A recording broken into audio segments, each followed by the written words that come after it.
Our dear friend Richard Marx has been accused of inciting violence for wanting to buy a beer for Rand Paul's neighbor, or a series of beers, or as much alcohol as he can consume, I think, and giving him a hug, which sounds like a peace offering and maybe a way to calm the guy down. Now, I don't know, I wasn't there, so Rand Paul may know that maybe his neighbor is a mean drunk, and that's what led to the whole thing. But I'm not aware that his neighbor also might just be a sad drunk or a happy drunk, and that giving him a hug and buying him as many drinks as you could would actually deter him from being violent. So there you go. But let's hear what he says, because I call bullshit. Initial test of the white powder sent in a suspicious package to Senator Rand Paul is not dangerous. The FBI. Oh, yeah. Okay. So you received a package of somebody tried to mail you a donut? Is that what happened? Is now investigating the large envelope, which was addressed to Paul's home in Kentucky. On the outside was this photo with the message, quote, "I'll finish what your neighbor started." No. You what? That's a long word. What do you think it is? Treason weasel? What do you think it is? You think it's swearing? Is it motherfucker? Is it cocksucker? What is it? Something like, I'll finish what your neighbor started. That's too big for bastard. Bastard would fit. The picture is amazing, though. I mean, it looks like...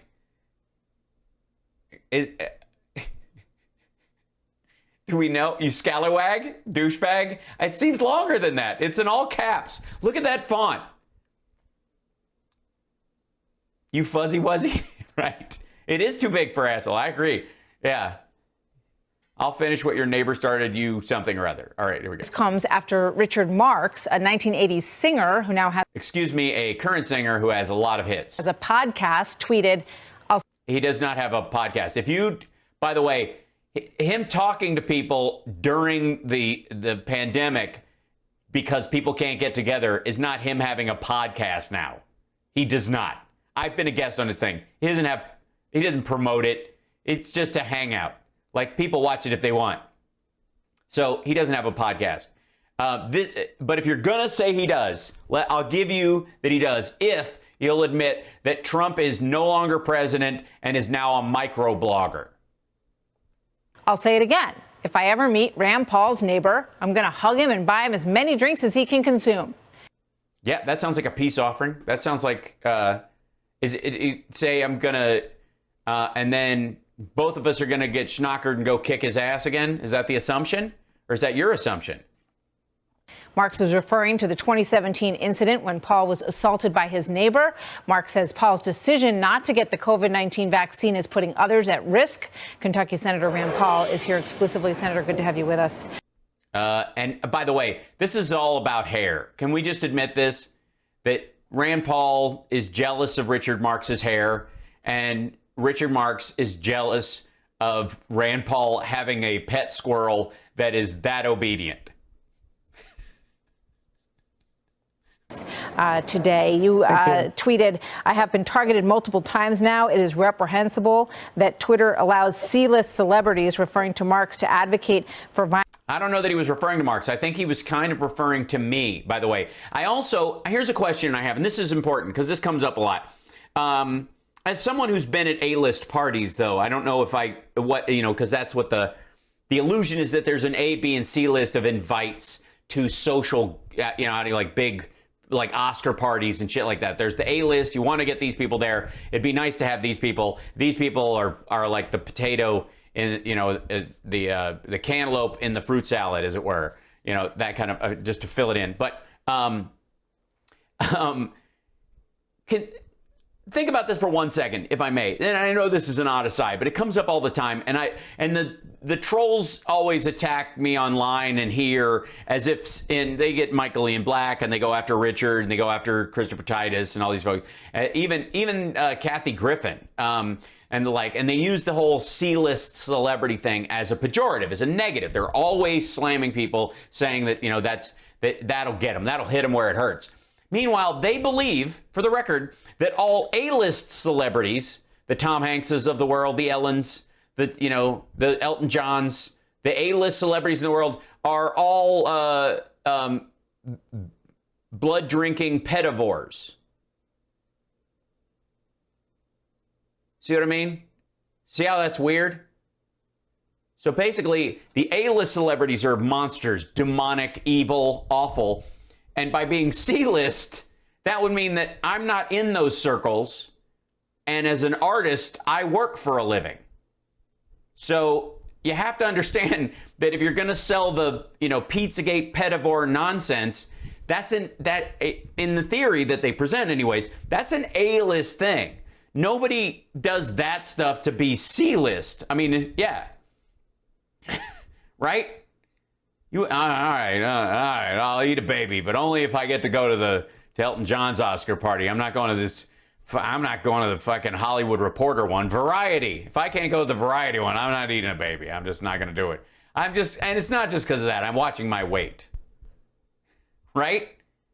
If the whole idea is that that A-list Hollywood is overrun with pedivores and all these murderers and blah blah blah who have tunnels under the earth and that's the group, and your insult is telling me that I'm not a part of that group, I don't get it.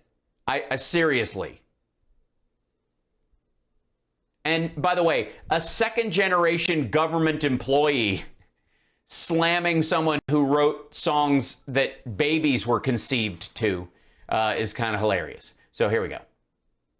For violence against me and my family. But let's start with where this investigation is now. Any information on who may have sent you this letter with the white powder? It was two Kenyan dudes in MAGA hats. No, they will investigate it. It's hard to find people who send things to the mail, but they do sometimes, and they will continue. I don't know, sometimes. By the way, is that a Kentucky accent? So they're not going to find them because you sent it to yourself. I see. Okay. Look, but for people like this, songwriter from a long time ago that no one's ever this songwriter from what? That heard of. That no one's ever heard of. Really? Really? No one's ever heard of? I guess if you've never been to a wedding, I suppose, or the thing is that hundreds of people on Twitter every day are wishing me violence, wishing my family violence. Twitter claims that they have a policy, but they don't take it down. They leave it up. Twitter's now announced today this guy doesn't violate their policy. So he's allowed. Yeah, he's not calling for more violence. He's just saying he understands the reaction that your neighbor had to you. He's not calling for more violence. I mean, he's not saying I'll buy anybody a drink who slugs you. That would be a different thing. That would be wrong. Now, for the record, you guys know I have a hard line about this. I don't ever advocate or even use language that can be, assumed to advocate violence, physical violence against anybody who, for political reasons. Ever, not ever. Always, and I've said this on Twitter, the whole punch a Nazi thing was all bullshit. I will not participate in the language of that. Never. Okay? And not because in a circumstance where confronted with violence, I would not defend myself like I'm wont to do, but because it's ammunition for assholes like this to go, well, I had to bring a gun and I had to shoot the first person that took a slug at me because, what other violence do they have? He's allowed to offer to buy drinks to somebody. I almost died at one time from the infections and from the lung surgery that I had. What? And they're allowed to go on Twitter every day. This company allows them to go, and it's. You almost died from well, he did have surgery in Bowling Green. It's a private company, so they can do it if they want. But this is a private company that basically hates conservatives, hates Republicans. They don't. Really? Because there's a lot of them on there. You're still on there. Candace Owens is on there. Ben Shapiro's on there. Barely an interruption sometimes. One is on there. And ultimately, the answer maybe is Republicans need to just quit. We just need to leave it because every day they allow hundreds, if not thousands of people to wish me and my family violence. And frankly, I'm tired of. Report it. They'll pull it down if they actually do. None of them did. Of it. I'm just tired of them allowing this, and I'm tired of them blaming it on the right. I was at the ball field when a Bernie Sanders shooter almost killed Steve Scalise, wounded 5 other people. So I'm sick and tired of the violence coming from the left, but I'm sick and tired of the left-wing press then blaming it all on Donald Trump.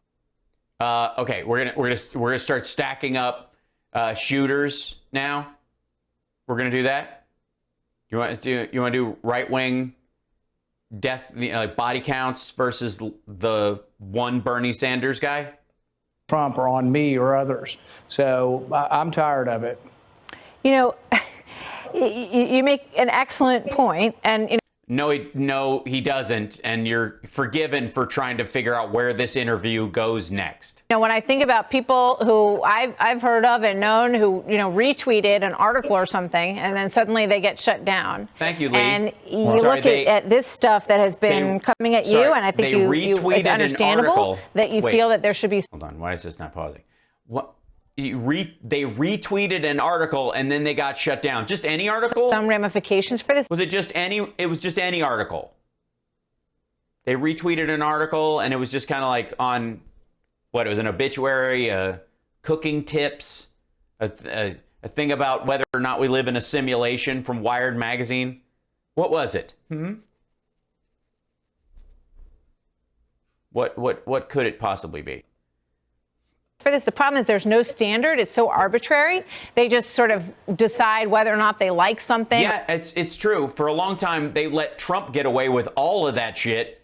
But because he was president, they couldn't broom him off. And then when he stopped being president, then they were like, oh, okay, we'll let it for a while. Nah, never mind. Or someone. And they're okay with it. So somebody, tweeted about. Can't someone? Here's what someone should tweet about. Why can't they put these tweets for you in your teleprompter? Do you do no show prep whatsoever? You're wearing 2 microphones. Is it that she just can't stand to look you in the face? About what Mr. Marx wrote, and then he, says back to this guy. It's Professor Marx, by the way. John Dennis. You see Johnny Bob. And he goes after him. He says, I never incited.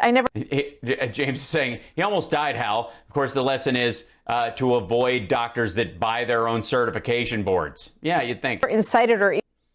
Unlike your hero / Führer now residing down at Mar-a-Lago, I never incited or suggested anyone to be violent, certainly not towards the traitor known as Rand Paul. I'm just saying that the fact that someone slugged him doesn't break my heart. Even suggested that anyone be violent. He talks about Trump and Mar-a-Lago. What do you say to his claim that he never suggested anybody do any violence towards you?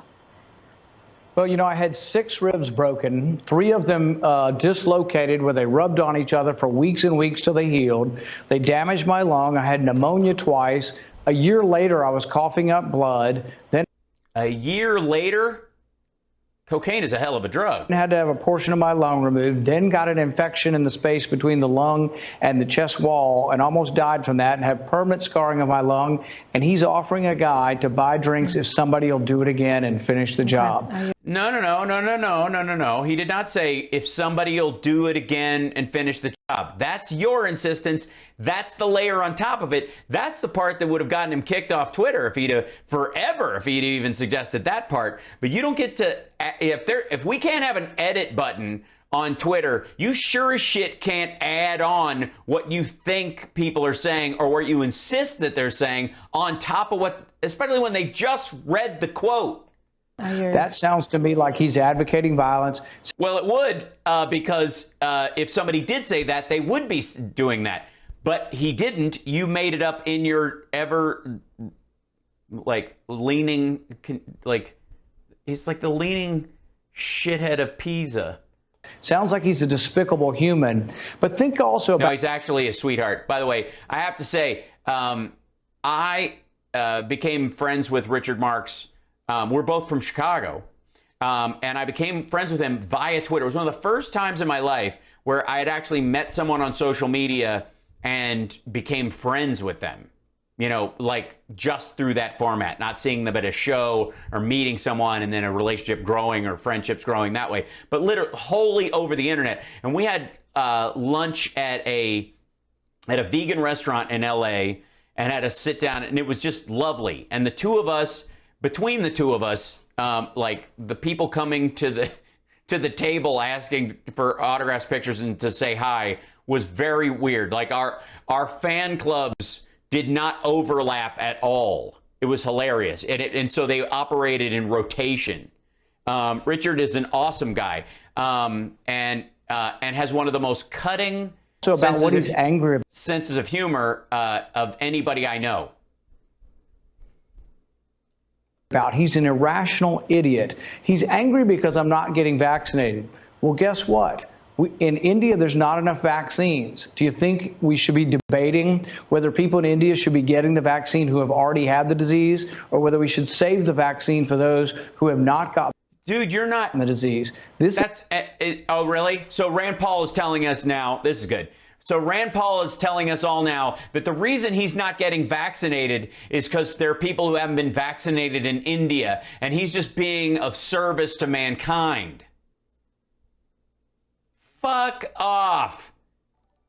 He's not getting vaccinated because he thinks he's had it and he doesn't need it anymore. Even though article after article has come out and every scientific report says that you only get partial immunity from having caught it, and getting vaccinated actually expands your immunity. This is a discussion that is a public health discussion that could save millions of lives. In Israel, they discovered that those who had gotten the disease survived equally well to those who had gotten the vaccine. It's about the same. No, it isn't. No, it isn't. And the about the same part is that the people who've been vaccinated have better outcomes. So when there's not enough vaccine for the world, the advice to the countries who don't have enough vaccine is incredibly important. Millions of lives depend on it. And that's the idea that I have, that you should vaccinate first those who have not had the disease, and let so he's going to be the last person to be vaccinated on Earth. Does anybody in Kentucky think, like, guys, I mean, I'd love for us to recover from the tornadoes that came through Lexington, but I don't think it's right until we wait till we'll rebuild what we can with what's laying around here. But we won't take any federal funds for rebuilding until all the other states have finished theirs first, because it's just not fair. Let the people who've had the disease count on their I'd love to have Richard on the show. Natural immunity. Nobody wants to get infected, but if you've been infected, you have some natural immunity. Some, but you can still carry around the other strains, dipshit, and you're only going to infect your voters and people who think the same way you do. This should not be a political issue. They should not want to kill. Then get it.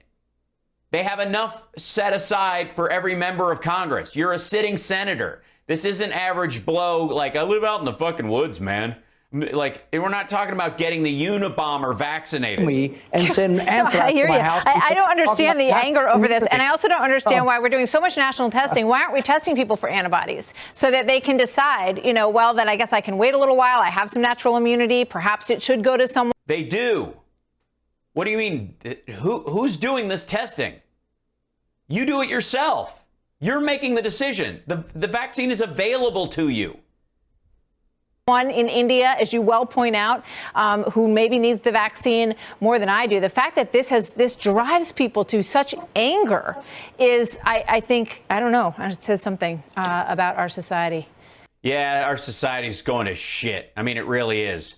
I mean, look how carpetbaggers and guys who are multi-millionaires can be the senators from Kentucky when a third of the state is living in abject poverty. So, like, Alabama and Louisiana and Mississippi have pockets of poverty, but the size of Eastern Kentucky's poverty is like a combination of all three. Last thought, sir.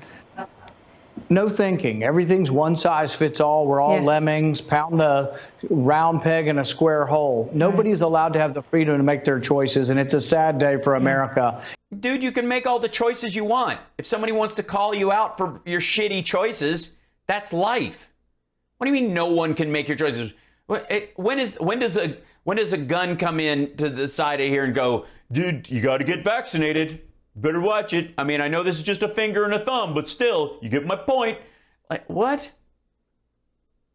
I mean, these assholes who keep going, like, this goes back to the whole, like, wage slavery is like real slavery on the left. On the right, it's like everything is dictatorial. The Biden administration is forcing us. If we let this groupthink take over. Groupthink. You are part of the groupthink. 60% of Republican voters support the infrastructure bill in its entirety. 0 Republican senators are going to vote for it. 0. What better example of groupthink is there? Senator Paul, thank you. Yes, thank you. Thanks for watching. No.